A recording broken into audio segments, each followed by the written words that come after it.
পারে সাদাকার ক্ষেত্রে, কিন্তু আমাদের প্রতিযোগিতা কোথায় হয়েছে?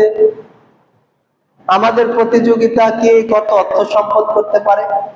বাড়ি একতলা থাকলে কে 2 তলা করতে পারে। ওর 2 তলা আছে, আমার 3 তলা কিভাবে হবে? ওর একটা বাড়ি আছে, আমার 2টা কিভাবে হবে? তাই না? ওর একটা গাড়ি আছে, আমার 2টা গাড়ি কিভাবে হবে? এই প্রতিযোগিতা আমাদের মধ্যে চলতেছে। অথচ প্রতিযোগিতা হতে হবে মুমিনদের মধ্যে ইবাদতের প্রতিযোগিতা, আমলের প্রতিযোগিতা, ইলমের প্রতিযোগিতা, কে কত হাদিস মুখস্থ করতে পারে। সাহাবায়ে কেরামদের মধ্যে প্রতিযোগিতা হতো যে তোমার কি এই হাদিসটা মুখস্থ আছে, না থাকলে সেই হাদিসটা শোনাতো। তাদের মধ্যে প্রতিযোগিতা হতো ইলমের প্রতিযোগিতা। এই প্রতিযোগিতাগুলো হতে পারে আপনার বন্ধুর সাথে, আপনার সহধর্মিনীর সাথে, আপনার ভাইয়ের সাথে, বোনের সাথে আপনি প্রতিযোগিতা করতে পারেন যে আমার 10টা হাদিস মুখস্থ আছে, 20টা হাদিস, 50টা হাদিস মুখস্থ আছে, তোমার কয়টা আছে?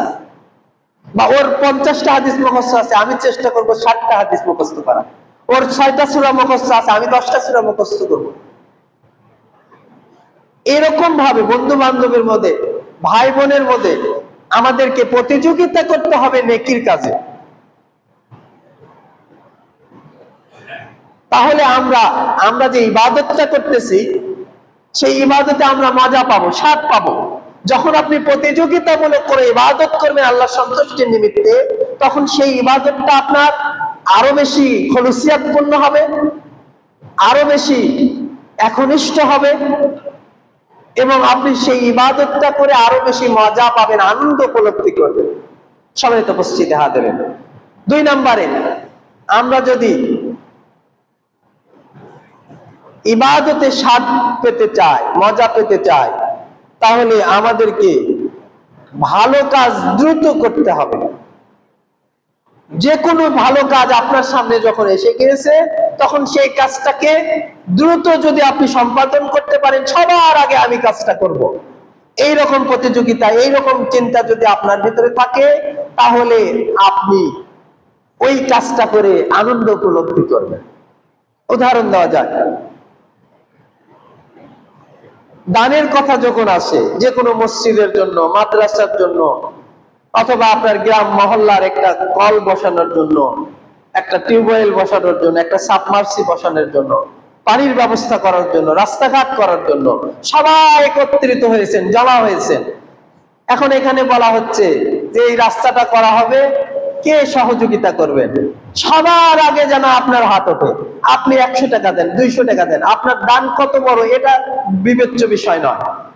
ছোট হোক বড় হোক দানের পরিমাণটা, কিন্তু নেকির কাজে, ভালো কাজে দ্রুত করা, দেরি না করা এবং সবার আগে করা, এই কাজগুলো যদি আমরা করি, তাহলে আমরা আনন্দ উপলব্ধি করব, আনন্দ অনুভব করব, এবং আমাদের ইবাদত গুলোর মধ্যে আপনার স্বাদ, মজা খুঁজে পাবো।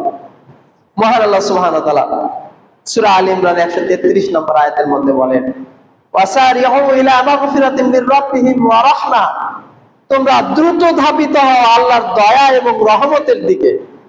ওয়া জান্নাতুন আরদুহাস সামাওয়াতি ওয়াল আরদ উইদ্দাত লিল মুত্তাকিন, এবং তোমরা দ্রুত ধাবিত হও, তোমরা তাড়াহুড়া করো আল্লাহর দয়া এবং রহমতের মাধ্যমে জান্নাতে যাওয়ার জন্য।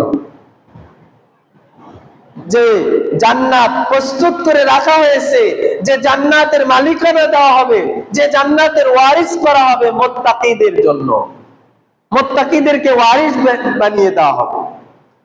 তাহলে জান্নাতে কে যেতে পারবে? যারা মুত্তাকি, যারা পরহেজগার, যারা সালাতের ব্যাপারে উদাসীন নয়, যারা দ্বীনের ব্যাপারে উদাসীন নয়, যারা আল্লাহ